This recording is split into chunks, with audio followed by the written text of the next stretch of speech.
विश्वनाथ, ओगड़दानी, त्रिकालदर्शी, कैलाशी, अविनाशी भगवान शिव, जिनकी पुनीत पावन शिव महापुराण की कथा संपूर्ण विश्व के कल्याण हेतु बाबा देवादिदेव महादेव की कृपा से, करुणा से, उनकी उदारता से ये पवित्र पावन शिव महापुराण की कथा जयपुर राजस्थान के इस पवित्र पावन प्रांगण में विद्याधर नगर स्टेडियम आयोजन समिति द्वारा आयोजित ये दिव्य और भव्य शिव महापुराण की कथा श्रवण करने का सौभाग्य भगवान शिव की ही कृपा से, उनकी करुणा से, उनकी उदारता से आप और हमको प्राप्त हुआ है। कथा मंडप में विराजमान सभी संत, साधु, गुरुजन, तपस्वी जन, ब्राह्मण जन, सन्यासी जन, साधक, उपासक,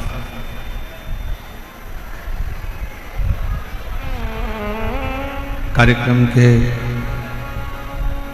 आयोजक में कार्यक्रम संयोजक राजन शर्मा, मारुति कॉस्टिंग, सहयोगी में अंबर विलास, आलोक जी अग्रवाल, भैरू ग्रुप, श्री अनिल जी संत, मुख्य यजमान श्री बजरंग लाल अग्रवाल, श्री सुधीर जी अग्रवाल, आयोजक विद्याधर नगर स्टेडियम आयोजन समिति जयपुर राजस्थान। एक बार सभी यजमानों के लिए जोरदार ताली बजाकर उनका स्वागत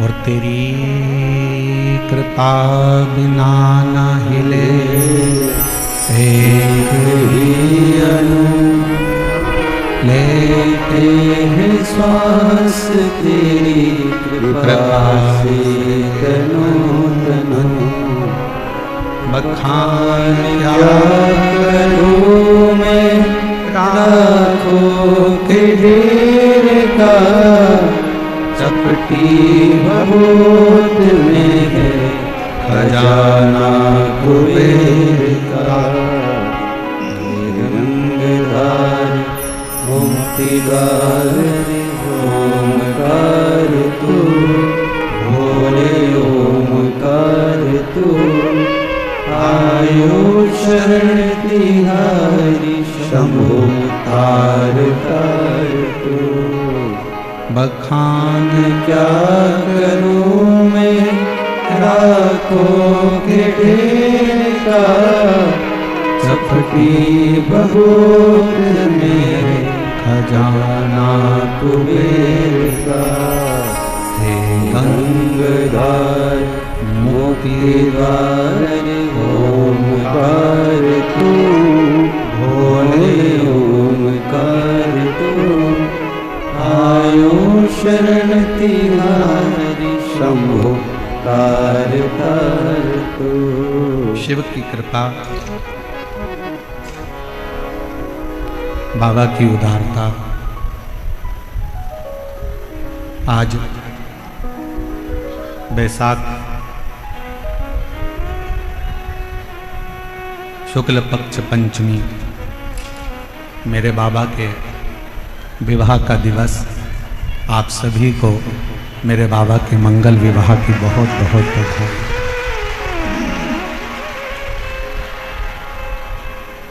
शिव ओगड़दानी, त्रिकालदर्शी, कैलाशी, अविनाशी भगवान शंकर जिनका केवल उच्चारण मात्र, शिव नाम मात्र ही, उच्चारण मात्र ही हमारे जीवन को सार्थकता दे देता है।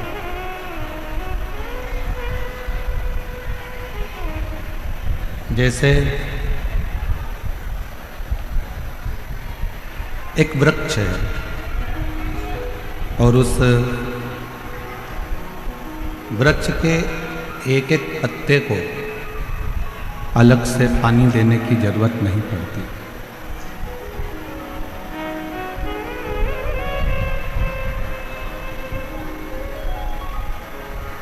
वृक्ष की अलग अलग लताओं को पानी देने की जरूरत नहीं पड़ती।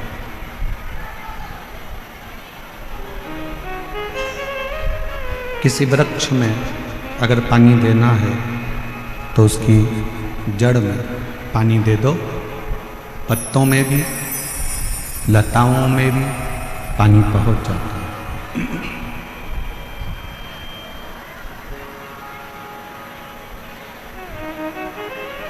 एक एक पत्ते को अगर पकड़कर पानी दोगे तो वो श्रेष्ठ नहीं।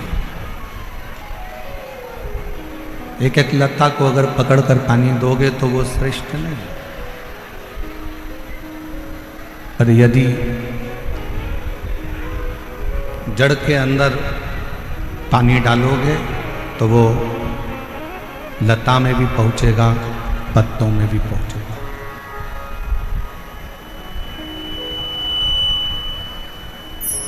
वो लता में भी जा रहा है और पत्तों में भी जा रहा है। शिव महापुराण की कथा कहती है कि 33 कोटि देवताओं को अलग अलग जल चढ़ाने की जरूरत नहीं पड़ती। यदि एक देवाधिदेव महादेव पर एक लोटा जल चढ़ जाता है तो 33 कोटि देवताओं को प्राप्त हो जाता है।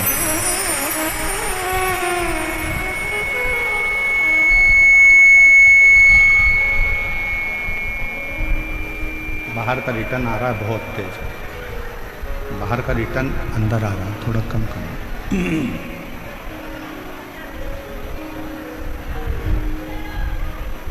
केवल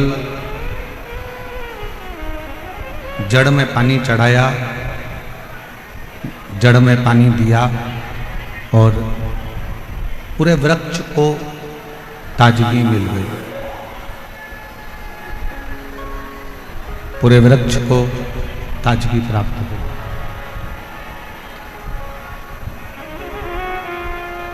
बस एक पितरों को भजना है।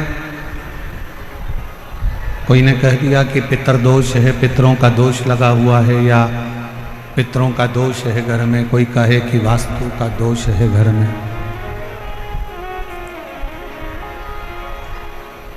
कोई कहे कि घर में काल सर्प दोष है।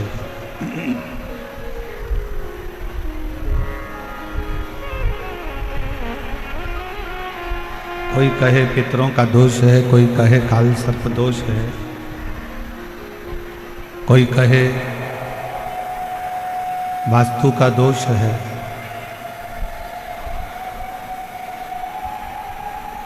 ये सारे दोष अगर घर में लगे हुए हैं और यदि आप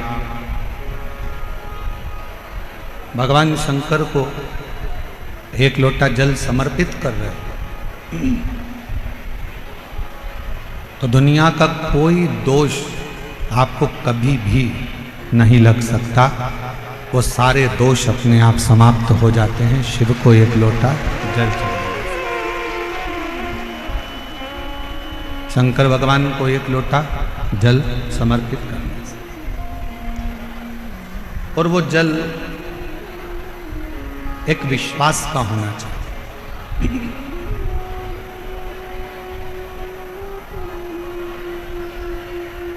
वैसे तो जयपुर जैसा विश्वास शायद ही दुनिया में कहीं देखने को मिलेगा, जो इतनी तपती हुई धूप और समिति द्वारा निश्चित किए हुए इतने सारे डूम पंडाल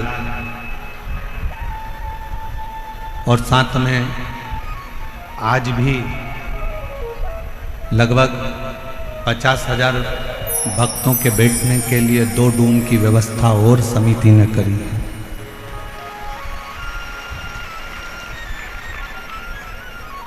और उसके बाद भी रोडों के किनारे पर शायद जयपुर के इतिहास का क्या राजस्थान के इतिहास का पहला क्रम होगा कि रोडों के किनारे जितने पेड़ मिलेंगे और जितनी छाया मिलेगी, प्रत्येक छाया में शिव भक्त बैठकर कथा सुन रहे हैं।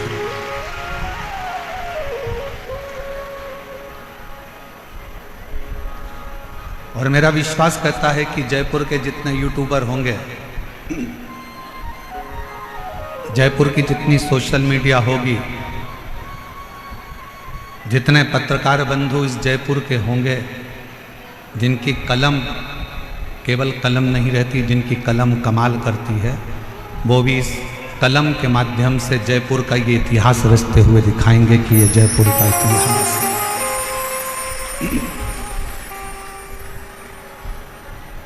वो भी दिखाएंगे कि इतनी दूर से लोग पैदल चलते अवस्था का ध्यान नहीं है, केवल बाबा का नाम लेकर बोल बम का नारा है, बाबा ए सहारा, श्री शिवाय नमस्ते।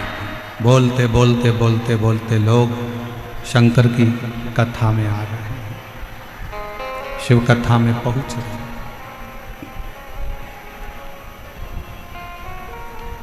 और मैं यहाँ के कलेक्टर महोदय, यहाँ के एसडीएम, यहाँ के एसपी, यहाँ के एसएसपी, यहाँ के आईजी, यहाँ के डीआईजी, यहाँ के तहसीलदार, यहाँ का पीडब्ल्यूडी विभाग, यहाँ का विद्युत विभाग, यहाँ का नगर निगम, यहाँ का विधायक महोदय, सांसद महोदय, सबको धन्यवाद देता हूँ कि आप लोगों ने जी और जान से ये व्यवस्था को संभाला।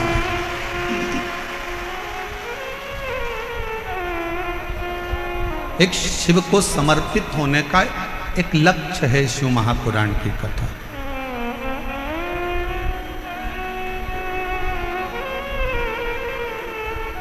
शिव मंदिर में अगर आप लोग जा रहे हैं एक लोटा जल चढ़ाने के लिए, कोई पितृदोष है, कोई काल सर्प दोष है, कोई वास्तु दोष है, कोई दूसरा दोष लग गया, कोई दूसरा दोष लग गया, कोई कहता है कि बेटी को मंगल लग गया, कोई कहे बेटे को बुध लग गया, कोई कहे शनि लग गया, कोई कहे गुरु लग गया, कोई कहे ये लग गया, तो उसको कह देना कि हमको तो केवल एक लगा है और वो हमारा शंकर लगा है, और वो लगा है तो फिर कोई दोष नहीं लगता।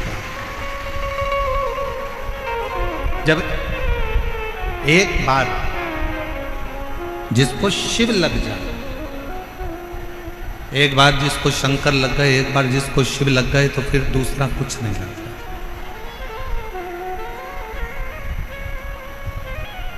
एक बार जो शंकर का हो गया,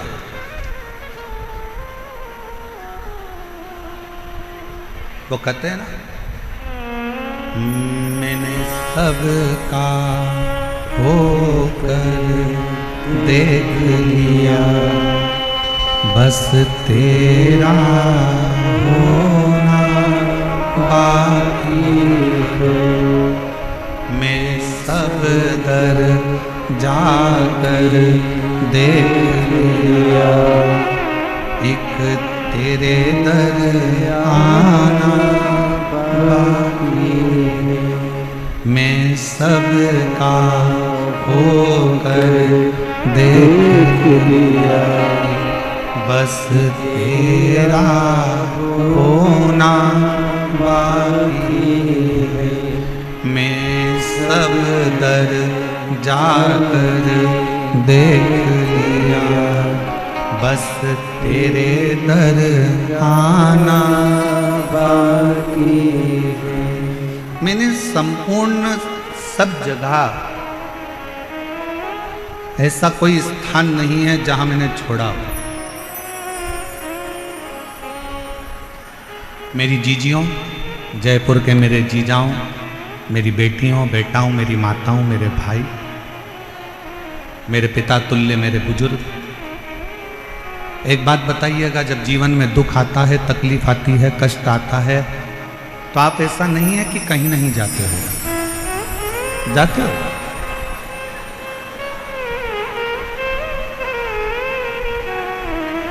जब दुख तकलीफ आता है, कष्ट आता है, तो हमें 50 जगह जाना पड़ता है। हमारे जीवन में ये तकलीफ आ गई, हमारे जीवन में ये कष्ट आ गया, हमारे जीवन में ये तकलीफ आ गई। देवी से भी पूछा, देवता से भी पूछा, हाथ भी दिखाया, जन्म पत्रिका भी लेकर गए, वो भी ले जाकर दिखाई, देखो जरा मेरा ग्रह क्यों खराब है, इसलिए।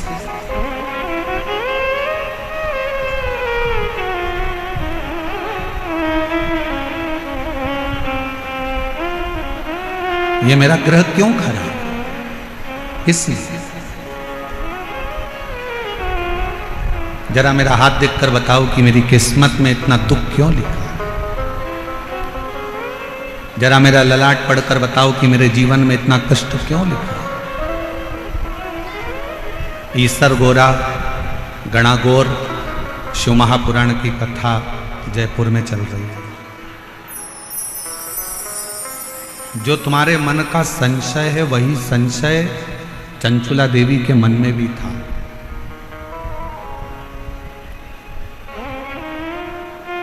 एक महाराज जी प्रवचन में कह रहे थे कि शिव पुराण में जो चंचुला है वो गलत काम करती थी, उल्टे काम करती थी, गलत कृत्य में डूबी हुई थी, गलत कर्म में डूबी हुई थी। पर हमारा निवेदन है, एक बार शिव महापुराण कथा के महत्तम को जरूर पढ़ना। चंचुला अपने पति को समझाती है, चंचुला अपने पति को ज्ञान देती है, चंचुला अपने पति को उपदेश देती है, चंचुला अपने पति को सत्संग के माध्यम से समझाने का प्रयास करती है कि तुम गलत काम मत करो।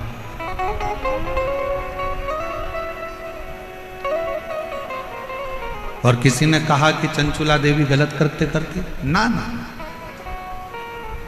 जिसने शिवपुराण को पढ़ा ही नहीं है वो शिवपुराण को केवल ऊपर से लेकर शिवपुराण के पात्रों को गलत बताने का प्रयास किया करता है।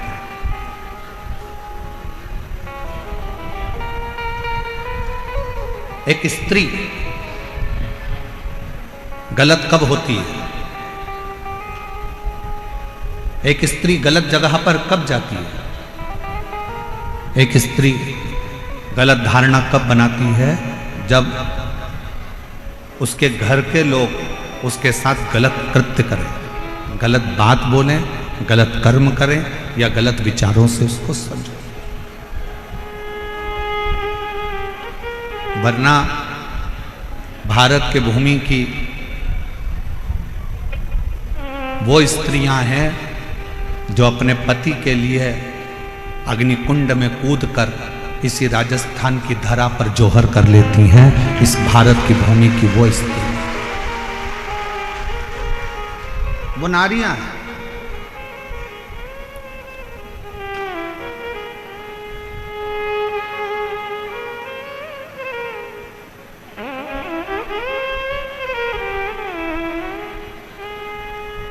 कोई कहे कि हमारा भाग्य देखकर बता दो, कोई कहे हमारा हाथ देखकर बता दो, कोई कहे हमारी पत्रिका देखकर बता दो। हम आपसे पूछें,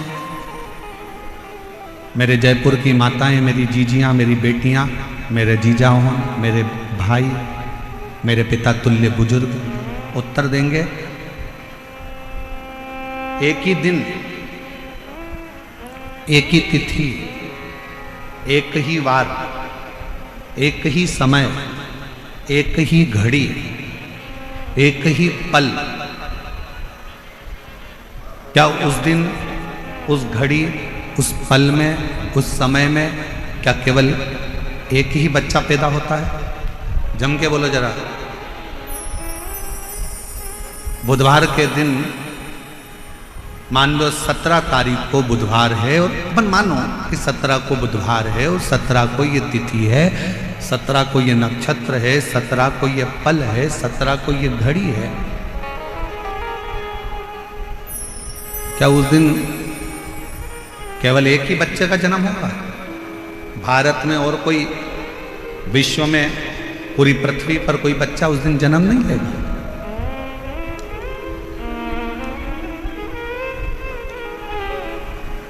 एक ही वार को, एक ही तिथि को, एक ही दिन में, एक ही समय में, एक ही घड़ी में, एक ही पल में कितने कितने बच्चों का जन्म होता है।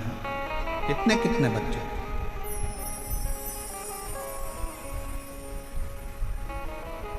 और कितने सारे बच्चों का जन्म हुआ, और वह बच्चों का भाग्य अलग अलग होता है। सोमवार को हो सकता है कि तुम्हारे बेटे ने जन्म लिया, 5 तारीख को हो सकता है, 5 तारीख को सोमवार के दिन ही जितनी बजे तुम्हारे बच्चे ने जन्म लिया उतनी ही बजे कोई दूसरे हॉस्पिटल में किसी दूसरे बच्चे ने जन्म ले लिया।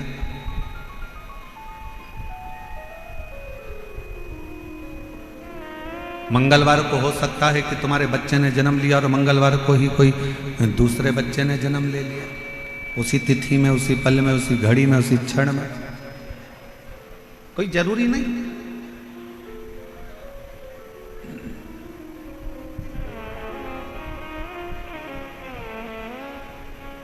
एक ही दिन में अच्छा खासा चल रहा था, उसको बेकार कर दिया पूरा। एक ही दिन में, एक ही घड़ी में, एक ही पल में, एक ही समय में कितने सारे बच्चे जन्म लेते हैं। कितने बच्चे जन्म, और कोई पैसे वालों के घर में जन्म लेता है तो कोई गरीब के घर में जन्म लेता है। कोई जन्म लेते ही चांदी की चम्मच मुंह में रखकर खीर खाता है तो कोई चटाई पर सोकर भूख से बिलबिलाता है।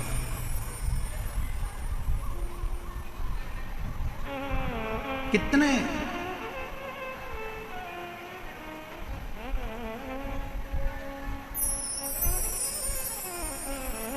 कोई जन्म लेते ही गाड़ियों में घूम रहा होता है और कोई रेंग कर चल रहा होता है।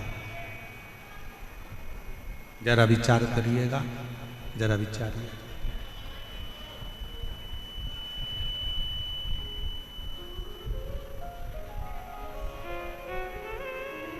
अब बोलो, आपने पत्रिका दिखाई, आपने पत्रिका दिखाई, आपने हाथ दिखाया और अपना अपना भाग्य बताया।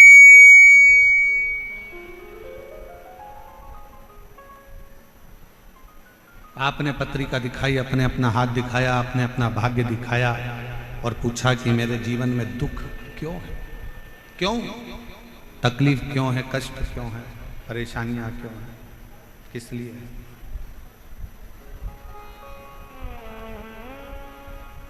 उसका एक उत्तर है आपका पूर्व का किया गया कर्म।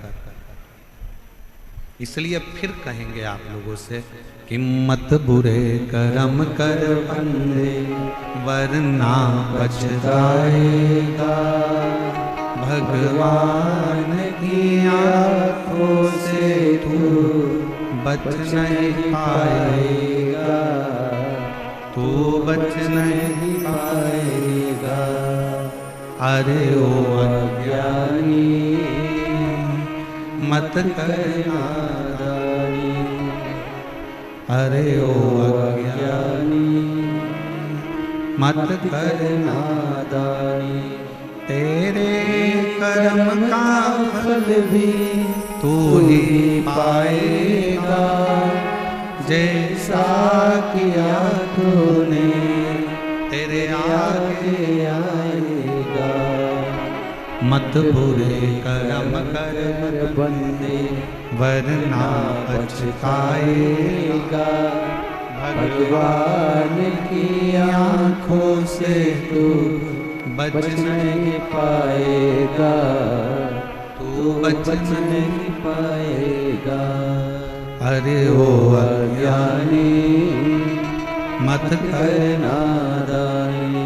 एक ही समय में, एक ही घड़ी में, एक ही पल में, एक ही नक्षत्र में, एक ही दिन में ना जाने कितने कितने बच्चों का जन्म होता है, ना जाने कितने कितने बच्चे पैदा होते हैं। सबका अपना अपना भाग्य होता है, सबकी अपनी अपनी किस्मत होती है।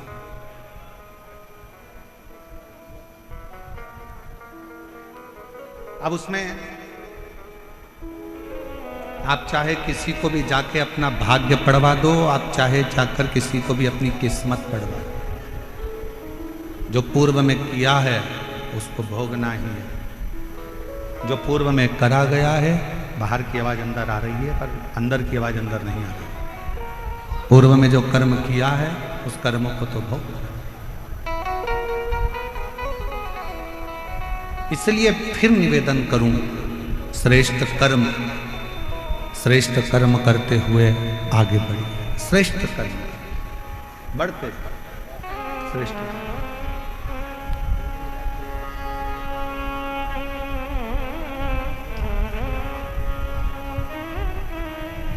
भास्कल, बाहर की आवाज थोड़ी तेज हो रही है, अंदर आ रही है रिटर्न।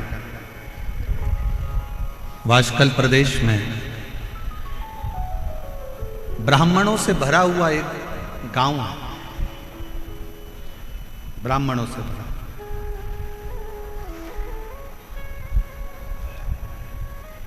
और उसी गांव में एक बिंदुक नामक का ब्राह्मण रहता है और जिसकी धर्म पत्नी है चंचुला देवी।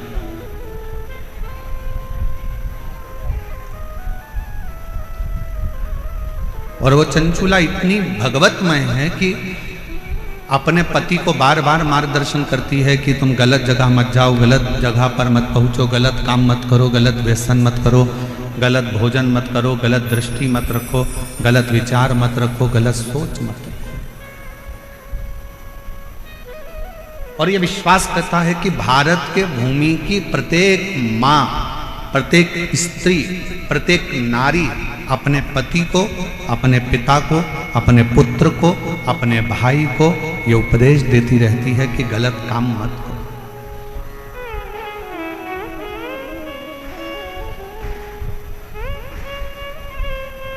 पर आज के जमाने में दो चीजें गलत बहुत ज्यादा हो रही है।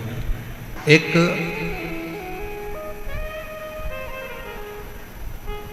भोजन गलत होने लगा और दूसरा पहनावा गलत होने लगा।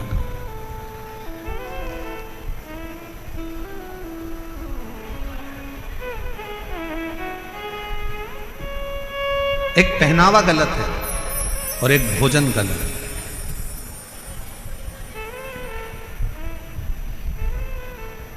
एक बात आपसे पूछें, उत्तर दीजिएगा जरा।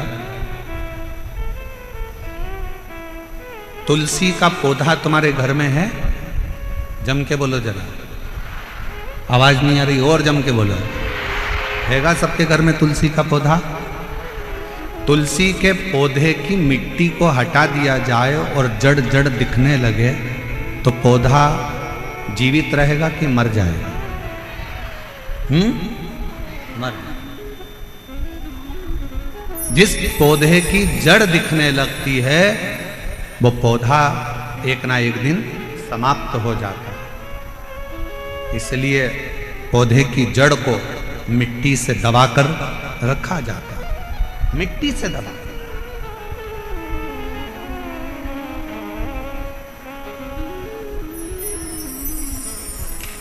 पौधे की जड़ को मिट्टी से दबाकर रखो तो वो पौधा कभी समाप्त नहीं होता। उसी तरह वस्त्र पहनते समय एक एक बेटी को, एक एक महिला को इस बात का स्मरण होना चाहिए कि अपने पेट में जो नाभि है ये जड़ है। इस नाभि को जितना वस्त्र से दबाकर रखोगे उतने सुरक्षित रहोगे, उतनी सुरक्षा आपकी रहेगी, उतनी सुरक्षा।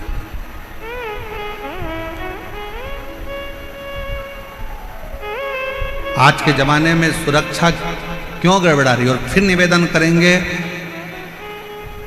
कोई प्रशासन में, कोई सरकार में इतना दम नहीं है कि वो क्राइम को रोक दे। दुनिया की कोई प्रशासन, कोई सरकार क्राइम को नहीं रोक सकती, क्राइम को सरकार नहीं रोक सकती, पर इतना जरूर है कि क्राइम को आपके घर के संस्कार रोक सकते हैं, आपके घर के संस्कार को संभाल सकते हैं। आज जितने क्राइम हो रहे हैं, पहले बचपन होता था, जवानी होती थी, अधेड़ी होती थी, बुढ़ापा होता था।